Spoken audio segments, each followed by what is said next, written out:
Princes by Ted Arnold. Riddle me this. A story! Yes, tell us! Settle your feather dusters and not another peep. Riddle me this. Why did old Chanticleer worry about his two sons? They were both, as far as he could tell, perfect princes. Each was handsome, strong, and skilled in princely ways. Yet Chanticleer brooded over them more each day. Why? Because they were twins, and he could not decide which prince should inherit his throne.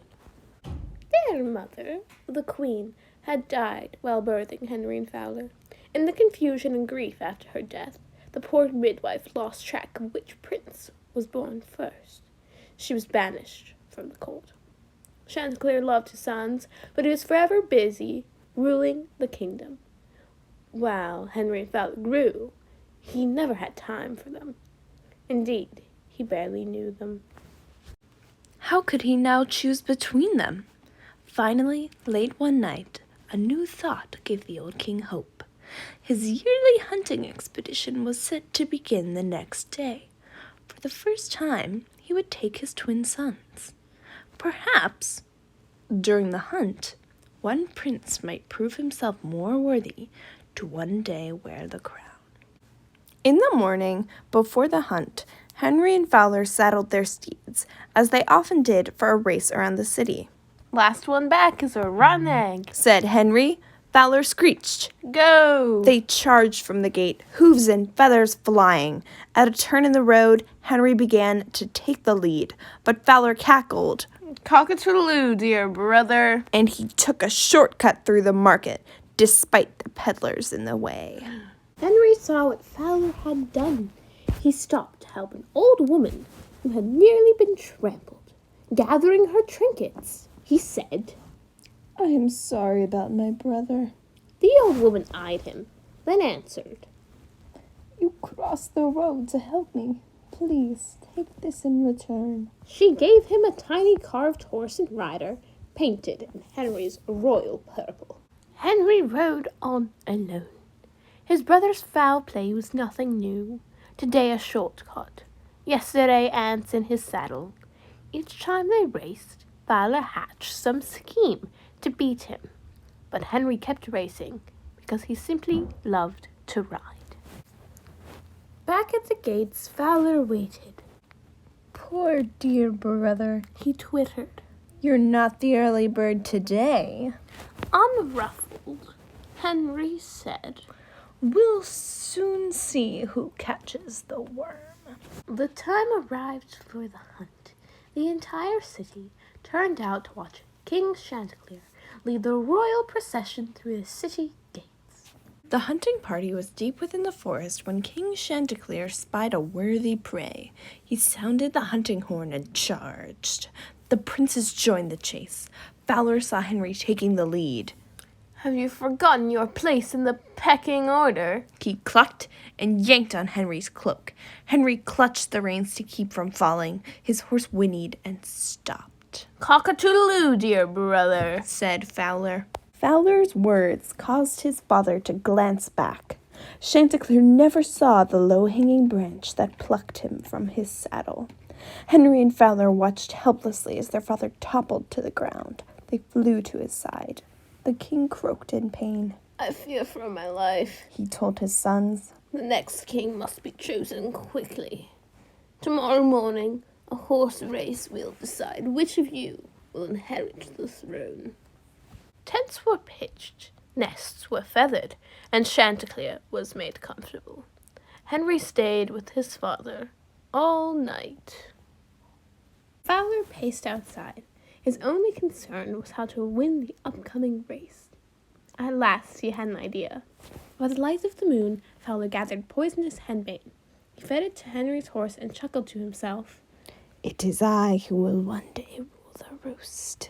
In the morning, Fowler joined Henry at their father's side.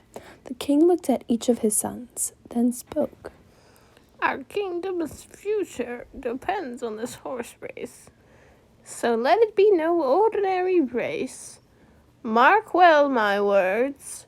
The brother whose horse is last to enter the city gates shall be the next king.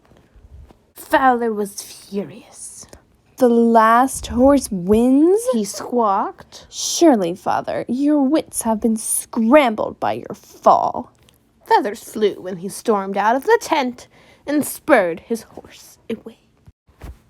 Henry wanted only to stay with his injured father, but dutifully he climbed into the saddle.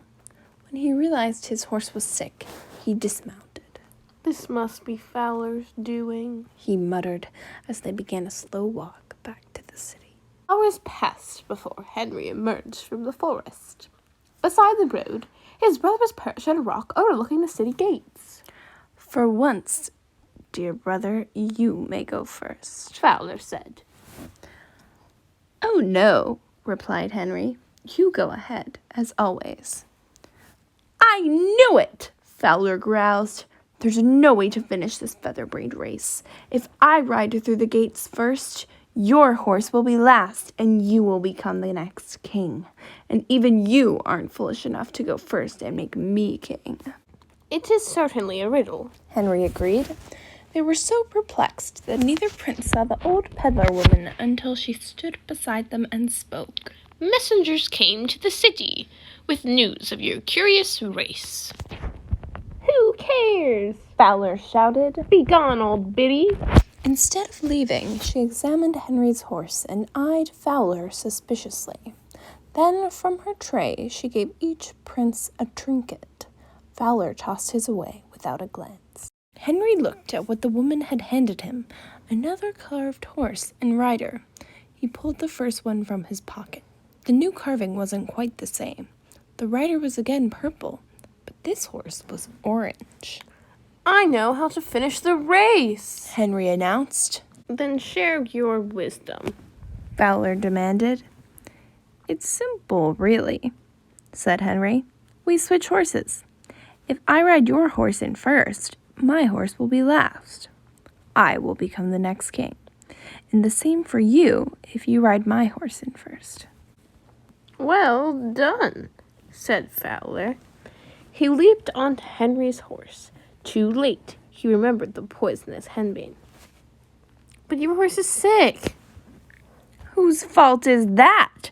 Henry answered as he hopped onto Fowler's horse. Cock-a-toodle-oo, dear brother. Henry rode Fowler's horse through the city gates first, causing his own horse to enter last. Henry was declared the future king. Old King Chanticleer did not die from his accident, but reigned happily for many more years. When at last Henry was crowned, Fowler flew the coop. King Henry's first decree was to restore the old midwife to her proper place in court. That's you! Henny and Penny interrupted, hugging their nursemaid.